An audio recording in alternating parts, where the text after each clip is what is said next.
گەرم و گەشتن سڵاوەکانتان پێشکەش بێت بینەرانی خۆشەویستی تەلەڤیزیۆنی کۆمەڵە. خۆشحاڵین لەوەی کە جارێکی تر لە بەرنامە ئێمە و بینەرانەوە دەبینە میوانی ماڵەکانتان. بەڵێ عزیزان لە لای منیشەوە سڵاوتان لێبێت. هیوادارین کە لە هەرکوێیەکان ساغ و سڵامەت بن و مەجالی وەشتان هەبێت تا کۆتایی بەرنامەی ئەم هەفتەیەشمان لەگەڵمان بن. عزیزان بۆ بەرنامەی هەفتەی ئێمە و بینەران سەرەتا بابەتێک سەبارەت بە بۆنەی ڕۆژی جیهانی ژینگەوە دەخوێنینەوە بۆتان. دواتر یاد لە 39مین ساڵیادی ئێعدامی جنایەتکارانی 59 لاوی شاری مەهاباد دەخوێنینەوە بۆتان.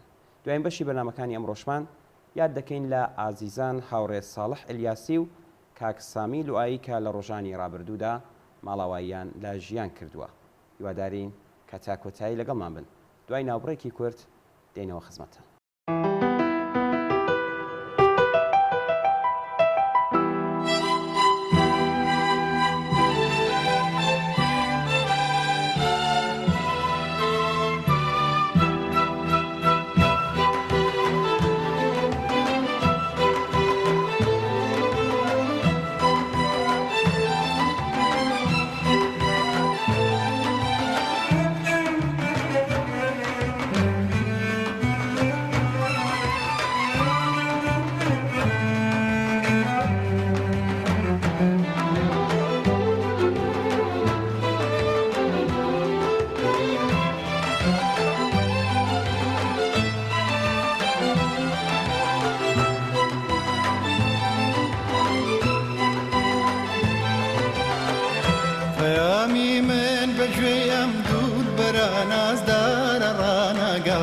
نسیم بێسیم دەبینێ شل دەبێ بەم کارە ڕناگە گوتی سەبرێتە بێ دووبارە دێمە دیتنت ئەمما لە کورتیدا تەمەن وا دیارە بەو دیدارە ڕناگە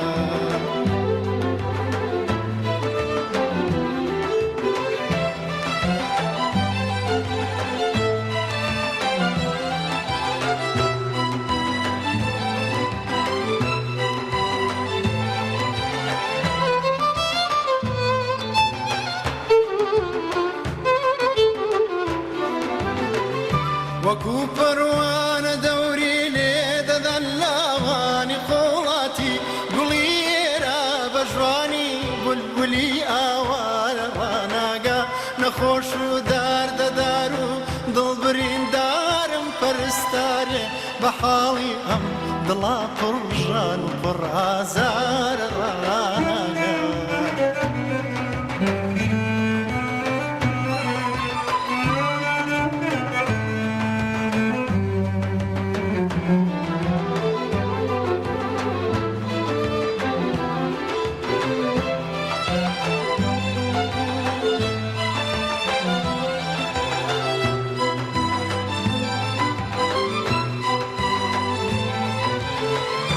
دەکەی ماچی دەم و لێوانەگەر هێز و گوڕێکت بێ دەناجوانێ بە دەردی عاشقی بێچارە ڕناگا دەبێ بولبول لە من فێر بێ غەزەل خوێنی بەڵام چ بکەم گرفتارم شریکەم بەم گوڵ و گوڵزارە ڕناگا پەیامی من بەگوێم دوولبەرە نازدارە ڕناگا نسیم بێسیم دەبینێ شل دەبێ بەم کارە ڕناگە گوتی سەبرێتە بێ دووبارە دێمە دیتنت ئەمما لە کورتیدا تەمەن وا دیارە بەو دیدارە ڕناگە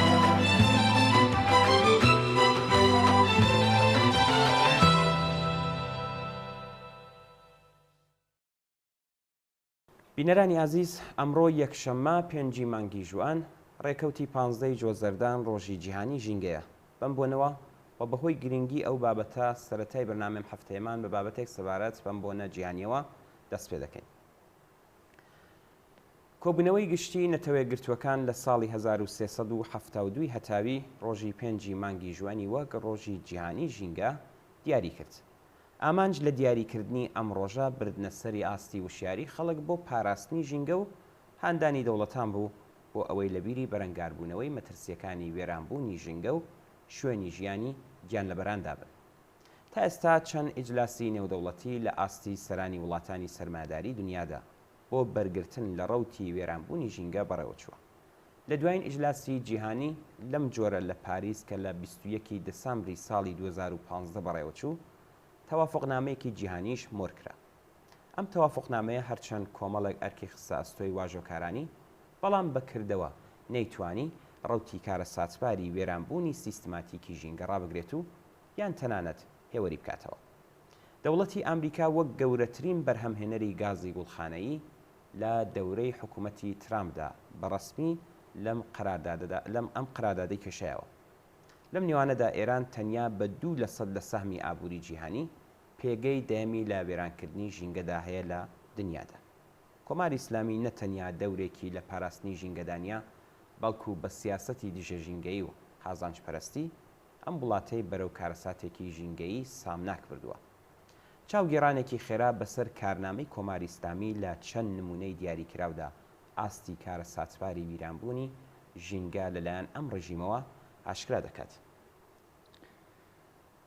ئێستا باس لە وشکبوونی دەریاچەی ورمێ بکەین. ڕەوتی خێرای وشکبوونی دەریاچەی ورمێ کارە ساتبارترین ڕووداوی ژینگەییە کە کۆماری ئیسلامی سەبەب کاریەتی. وشکبوونی دەریاچەی ورمێ مەترسیەکە کە هەر ئێستا هەڕەشە لە ژیانی جەماوەری لە سەرجەم ناوچەکەدا و بەتایبەت لە ئوستانەکانی ئازەربایجانی ڕۆژهەڵات و ڕۆژاوا دەکات و ئاسەوارەکانی لە درێژماوەدا ئوستانەکانی دەوروبەریش دەگرێتەوە. شۆرەکاتی دەوروبەری دەریاچەکە ڕۆژ لەگەڵ ڕۆژ بەرینتر و ئاوی ژێرزەویش سوێرتر دەبێت. بە وشکبوونی ئەم دەریاچەیە بیابانێکی بەرینی تر لەم ناوچەیە لە ئێران دروست دەبێت چونکە شۆرەکاتیشە. سیمای ژیانی خەڵک لەم ناوچەیەدا دەگۆڕدرێت. کارناسان دەڵێن دروستکردنی جادەیەک بە نێوەڕاستی دەریاچەکەدا کە بە ئامانجی نظامی لێدراوە هاوسەنگی ئیکۆلۆژیکی دەریاچەکەی تێکداوە و ڕەوتی وشکبوونی خێراتر کردووە.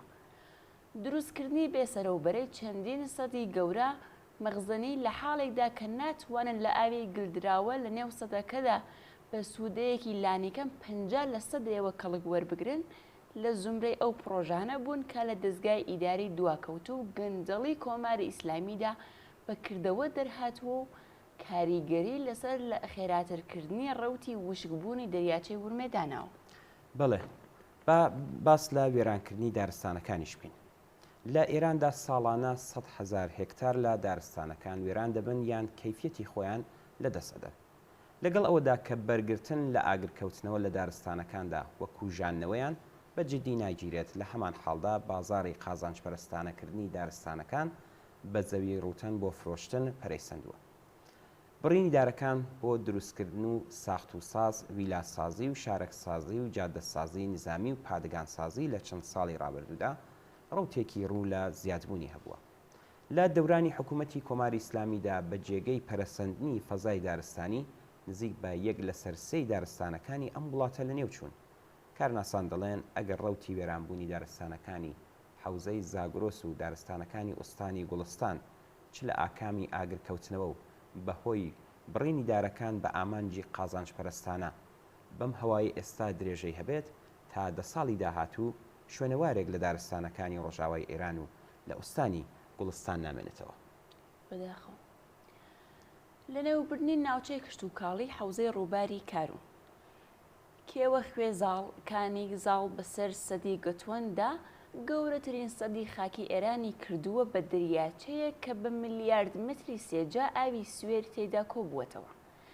بە سوێرکردنی ئاوی ڕووباری کارون هەموو ناوچەی کشت و کاڵی کە لە مەسیری ئەم ڕووبارەدا لە ئاوی ئەم سەدە کەڵک وەردەگرن لە نێو بەرێت. ئەم سەدە گەورەیە لەلایەن پەیمانکارانی سەر بە سپاوە دروست کراوە. ئەوان تا ئێستا بۆ کارەساتێک کە بەسەر ئەم ناوچەیەدا هێناوە وەڵام دەرەوەی کەس نین. وشکبوونی تاڵاوەکان زیاتری تاڵاوەکانی ئێران لە ئێستادا وشک بوون. کەمبوونەوەی ئاوی ڕووباری کارون لە ئاکامی کردداری پڕلاک گەندەڵی و نابەرپرسیانەی ڕژیم بووەتە هۆی وشکبوونی تاڵاوی هورۆل عەزیم کە لە ئاکامیدا پلەی هەوای ناوچەکە بە شێوەیەکی بەرچاو بەرز بووەتەوە. وشکبوونی تاڵاوی هامون لە سیستان و بەلوچستان بووەتە قەیرانێکی جدی ژینگەیی لەم ئوستانەدا. تاڵاوی گاوخونی و دەریاچەی بەختەگان لە ئۆستانی فارس لە سەرودەمی وشکبووندان. بەڵێ با باس لە پیسبوونی هەواش بکەین. پیسبوونی هەوا لە شارە گەورەکان و لە سەرویانەوە شاریتاران لە ئاکامی بڵاوبوونەوەی گازە ژەراویەکانی سەرچاوەگرت و لە سوتەمەنی پیسی ماشینە کۆنەکان وا لە ناوەندە پیشە سازیەکانی کە ئستانداردی ژینگەی تێیدا بەڕای ڕەچاو ناکرێت هەوای شارەکانی گەلێک پیس کردووە. ئەم پیسبوونە لە پاڵ بڵاوبوونەوەی بەرینی گەردیلەکان لە فەزای ئێراندا ساڵانە بە هەزاران کەس مەحکوم بە مەرگی بە شوێنەی دەکات. قازانجپەرستی سەرمایه‌دارانی خوسوسی و دەوڵەتی و گەندەڵی ئیداری لە هۆکارەکانی توندبوونەوەی ئەم بارودۆخن. سپای پاسداران هەموو ژینگەی ئێران تەنیا بە پێوانەی نظامی و سوودپەرستانە وەک پادگانێک بە پانتایی ئێران دەبینێت. ڕژیمی کۆماری ئیسلامی کە مەوجودیەتی خۆی بەهێز و توانایی سپادا گرێداوە ڕێگای بۆ کردداری جنایەتکارانەی ئەم هێزە کردوێتەوە. لەگەڵ ئەوەشدا هەر ئێستا دەیان کەس لە هەڵسوراوانی ژینگەی بە پەروەندە سازی ئەمنیەتیش خراونەتە زیندانەوە. جا ئێستا بۆ ئەم بابەتانەی کە باسمان کرد بزانین ئایا ڕێگا چارەیەک هەیە؟ وەڵامەکە بێگومان ئێرێ نییە. ئەوەندە بەس بە ملیارد دۆلار لەسەر سەروەتی ئەم وڵاتە کە ڕژیمی ئیسلامی سەرفی پرۆژە ئەتۆمیەکانی و دخاڵەت لە ناوەندەکانی قەیرانی ناوچەکەیدا وەکو ئامرازێک تا لەو ئامرازێک بۆ مانەوەی خۆی سرف دەکات و لە هەمان حاڵدا لەبەر ئەوە خەڵکیش دەکەونە بەر مەترسی گەمارە و گوشاری ئابووری برسیتر دەکات بۆ ڕزگارکردنی ژینگەی ئێران تەرخان بکات. پێش بە وێرانبوونی بەرینی ژینگە بگرێت. بەڵام لە ڕژیمێک کا بێجگە لە مانەوەی خۆی بیر لە هیچ شتێکی دیکە ناکاتەوە و هەموو هەزینەیەک لە غێری ئەم ڕێگایەدا سەرف بکرێت بە لە دەستچوو دەزانێت وها چاوەڕوان ناکرێت. ئەم ڕژیمە نەتەنیا فەزای سیاسی ئێرانی خەفەقاناوەرتر کردووە بەڵکو هەناسەدان بۆ خەڵکی ئەم وڵاتەی لە فەزای شارە گەورەکانیشدا دژوارتر کردووە. بەڵایەک کە سیاسەتەکانی ئەم ڕژیمە بەسەر ژینگەیدا هێناوە چیوا کەمتر نییە لە بەڵایەک کە بەسەر هەموو خەڵکی ئێرانی لە گشت بوارەکانی تری سیاسی و کۆمەڵایەتیدا هێناویەتی. بەڵێ دوای ناوبڕێکی کورد دێنەوە خزمەتان.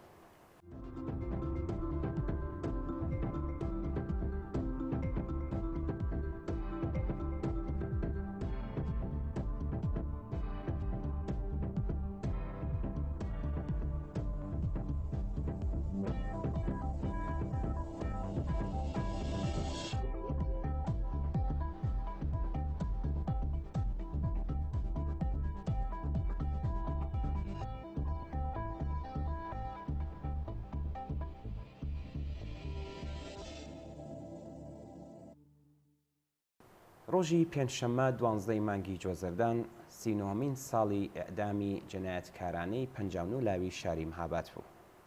ڕۆژی 12 جۆزەردانی ساڵی 1362 هەتاوی کوردستانی شۆڕشگێر شایەدی یەکێکی دیکە لە جەنایەتی بێ ئەژماری کۆماری ئیسلامی بوو. 39 ساڵ لەمەوبەر لەوەها ڕۆژێکدا 59 کەس لە خەباتکاران و لاوانی شاری مەهاباد بەدەستی جەلادانی ڕژیمی ئیسلامی گولەباران کران و لە گۆڕە بێناو نیشانەکاندا بە خاک سپێردان.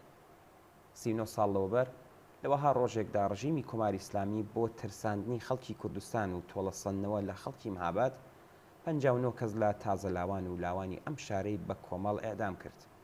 زۆربەی ئەدامکراوان لە مانگەکانی خاکەلێوە و گوڵاندا بەڕێکەوت لەسەر شەقامەکانی شار ڕفێنرابوون و بە بارمتە گیرابوون. ژمارەیەکیان تازەلاوانی کەمتر لە 18 ساڵ بوون و چەند کەسێکیشیان لە دەبریستانەکانی مەهاباد دەیان خوێند. ڕۆژی هەینی 12 مانگی جۆزەردانی ساڵی 1362 هەتاوی خەڵکی مەهاباد بەرەڕووی ڕاگەیاندراوێک لەلایەن فەرمانداری بوونەوە کە لە ئاستی شاردا بڵاو کرابووە. لەم ڕاگەیاندراوەدا ناوی 59 کەس لە ئێعدامکراوانی تێدا هاتبوو. فەرمانداری ئەو کاتی مەهاباد حەمید ڕەزا جەلالیپور دەستوری بڵاوکردنەوەی ئەم ڕاگەیاندەی لە ئاستی شاریشدادان. لەو ڕۆژانەدا محەممەد برۆجێردی بیرمەندی نظامی سپای پاسداران لە بەرەکانی شەڕ لەگەڵ پێشمەرگە کوژرا بوو. کوژرانی برۆجێردی بۆ ڕژیمی یەکجار گرنگ بوو. ئەو فەرماندەی سەرەکی عەمەلیاتی سپا لە غەربی ئێران بوو و گشت عەمەلیاتەکانی سپای هیدایەت دەکرد. کوژرانی ناوبرا و کاردانەوەی توندی هەموو کاربەدەستانی ڕژیمی لێکەوتەوە. میرحسین موسەوی بە توندی هێرش دەکاتە سەر گروپە سیاسیەکانی کوردستان و داوای پێداگری زیاتر دەکات و هۆشدار بە حیزبەکانی کوردستان دەدات. هاشمی ڕەفسەنجانیش بە توندی هێرش دەکاتە سەر حیزبەکانی کوردستان و هەڕەشەکان دووپات دەکاتەوە. محسێن ڕەفیق دووست وەزیری سوپای پاسدارانیش باس لا تۆڵەسەندنەوە دەکات. ڕژیم کا لە بەرەکانی نەبەرد لەگەڵ پێشمەرگە گورزی گرانی وێکەوت بوو وەک ماری بریندار لە خۆی دەهاڵا. بڕیاریدا کە بەڕشتنی خوێنی لاوان و تازە لاوانێک کە بەبێ هیچ بەڵگەیەک ڕفاندبوونی و زیندانی کردبوون تۆڵە لە خەڵکی کوردستان بە تایبەتی لە خەڵکی خۆڕاگری مەهاباد بکاتەوە. حەمید ڕەزا جەلایی پور فەرمانداری مەهاباد، محەممەد ئیبراهیم سەنجەقی فەرماندەی قەرارگای حەمزە، ناتق نووری وەزیری ناوخۆ، حوسێن شێخ عەتار ئوستانداری ئەو کاتی ئازەربایجانی غەربی و لا تۆمەتبارانی قەتڵی شاپور بەختیار، غوڵام ڕەزا حەسەنی ئیمام جومعەی شارستانی ورمێ، بەڕێوەبەر و بڕیاردەری کوشتاری قاڕنێ و قەڵاتان، سەید حسەین موسەوی تەبریزی دادستانی گشتی، سەیاد شیرازی فەرماندەی هێزی زەمینی ئەرتش لە زومرەی ئەو کەسانە بوون کە ناویان لە لیستی بەڕێوەبەرانی ڕاستەخۆی ئەم جینایەتەدا هاتووە. ئەم 59 کەسە دەست بەسەر کراوە، ڕەوانەی شاری تەورێز کران و لە دادگایەکی چەند دەقیقەییدا بەبێ ئەوەی کە هیچ تۆمەتێک دژ بە هیچ کامیان بسەلمێندرێ بە ئیعدام مەحکوم کران و ئیعدام کران. بنەماڵی ئەم قوربانیانە هەرگیز لە شوێنی ناشتنی ئازیزانیان ئاگادار نەکرانەوە. ئەوە یەکەم جار و دوایین جاریش نەبوو کە ڕژیمی جەنایەتکاری ئیسلامی بە ئیعدامی بە کۆمەڵ لە زیندانەکاندا گۆمی خوێنی وەڕێدەخست. ئەم جینایەتانە بە درێژایی دەیەی 60 درێژەیان بوو لە ساڵی 1367دا بەو پەڕی خۆی گەیشت و تا بە ئەمڕۆژ هەرگیز ڕانەوەستاوە. ئیعدامی 59 کەس لە لاوان و تازە لاوان کە بە ئامانجی تۆڵەکردنەوە لە خەڵکی مەهاباد بەرنامە ڕێژی کرابوو، یەکێک لە درێندانترین نمونونەکانی بوو. لە وەڵام بەم کردەوە جنایەتکارانەیە ڕۆژی هەفتەی جۆزەردانی 1362 هەتاوی لەسەر بانگەوازی کۆمەڵە حیزبی دموکراتی کوردستان و ئێران و مامۆستا شێخ عەزەدینی حسەینی کوردستانی یەکپارچە داخرا. ئەم مانگرتنە لە شاری مەهاباد چەند ڕۆژی خایاند.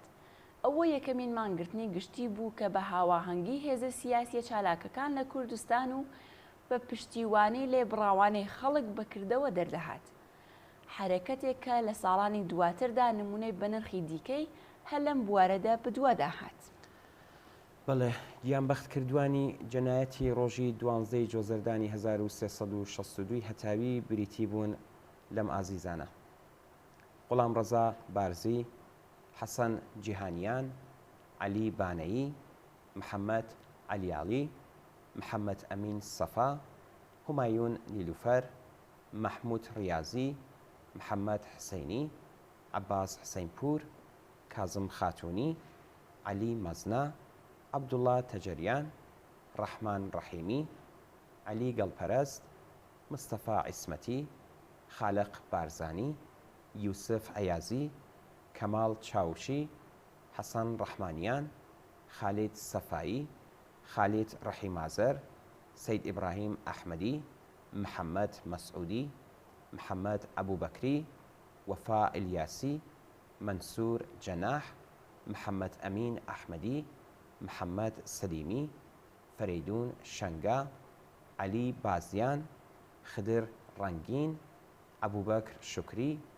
ماشەڵڵا نادری، هەژار کەریمی، کەماڵ کەریمی، کەریم ڕەحیمیان، یوسف حەبیب پەنا، محەممەد فاڕوق بازیار، ئیبراهیم ئەمینی، ساڵح مام ئیبراهیمی، شوکری نادری، مستەفا فەقری، عەلی غەوارە، عەلی سەلاحی، مەلا حەسەن لاجوێردی، سلەیمان حەسەنزادە، یوسف حەسەنزادە، کەریم کاوە، سەید مەحموود سەید مەحموودی، حامد مەحموودی کەندی، حسەین کەلهوڕی، عەباس یوسفی، سیامەک سەقزی، عەلی ئابادە، کامران زاهیر حەجازی، ساڵح فەرهودی، مەقسوود مەحموودی، ئەحمەد کەڕوبی، ڕەحمان خزرپور و لەسەر ڕۆژی ئەم کردەوە جنایەتکارانەیەدا دیسان ڕێز لە یادی گیان بەختکردوانی ئەم ڕووداوە دەگرین و ستایشی خۆراگری و سەبووری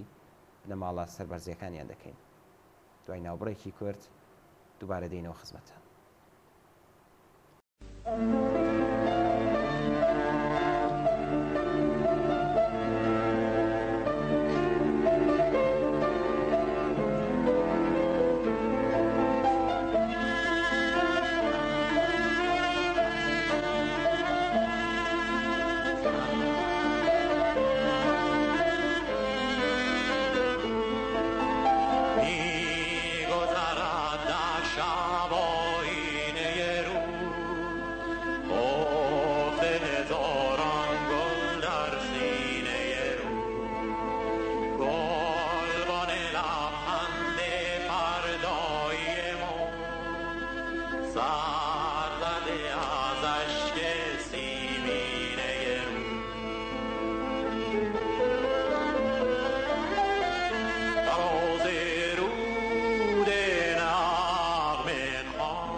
بەداخەوە لە ڕۆژانی ڕابردوودا یەکێک لە تێکۆشەرانی دێرینی دەهەی 60 هەتاوی هاوڕێ ساڵح ئیلیاسی بەهۆی نەخۆشی سەرەتانەوە لە وڵاتی سوئیس بۆ هەمیشە ماڵاوایی لە ژیان کرد.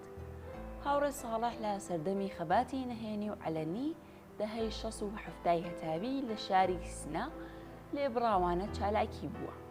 هاوڕێ ساڵح کەسایەتیەکی ناسرا و خۆشەویست و فیداکار بوو.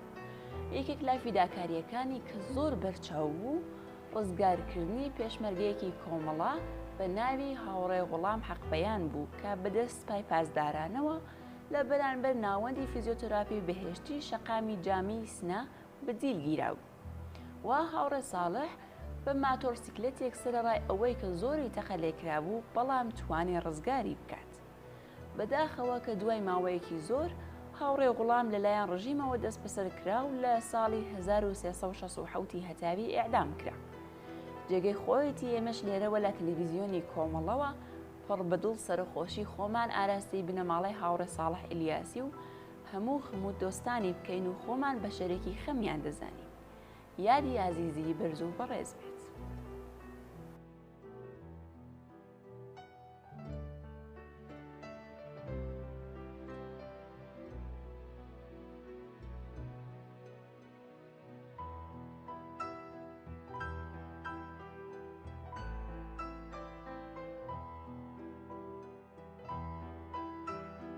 زۆر بەداخەوە لە ڕۆژانی ڕابردوودا کاک سامی لوایی ناسراو بە سابیر کوڕی هاوڕێی گیانبەخت کرد و یاوەر لوایی خەڵکی گوندی زەندەشت لە شمالی کوردستان لە کاتی کرێکاری لە بینایە کەوتە خوارەوە و گیانی لەدەستاوە.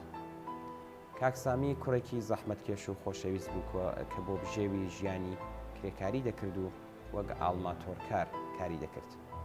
کاک سامی کوڕی پێشمەرگەیەکی قارەمانی کۆمەڵا هاوڕێ یاوەر بوو کە لە گوندی بەرەسپی لە شەڕ لەگەڵ هێزەکانی ڕژیمی کۆماری ئیسلامیدا لە پێناو ئامانجی بەرزی و ڕێگای ڕزگاری و دفاع لە چەوساوەکان گیانی ئازیزی بەخت کرد. زۆر بەداخەوە کاک سامی تووشی ئەو ڕووداوە دڵتەزێنە هات و گیانی لەدەستا و بۆ هەمیشە ماڵاوایی لە ژیان کرد.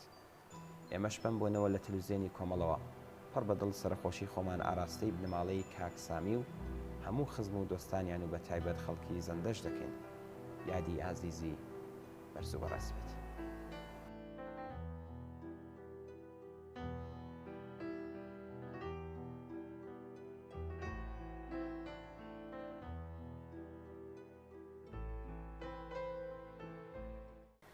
بەڵێ بینەرانی ئازیز بەم جۆرەش هاتینە کۆتایی بەرنامەی ئەم هەفتەی ئێمە و بینەران. زۆر سپاس بۆ ئەوەی تا ئێستا لەگەڵمان. چاوەڕێی نامە و ئیمەیل و پەیوەندیەکانی تری تەلەفۆنی ئێوەین بۆ هەرچی زۆرتر ڕازاندنەوەی بەرنامەکەی خۆتان پەیوەندیمان پێوە بکەن و ڕاوبۆچوونەکانتان باس بکەن. هەر شاد و بەختەوەر بن و ماڵاوە.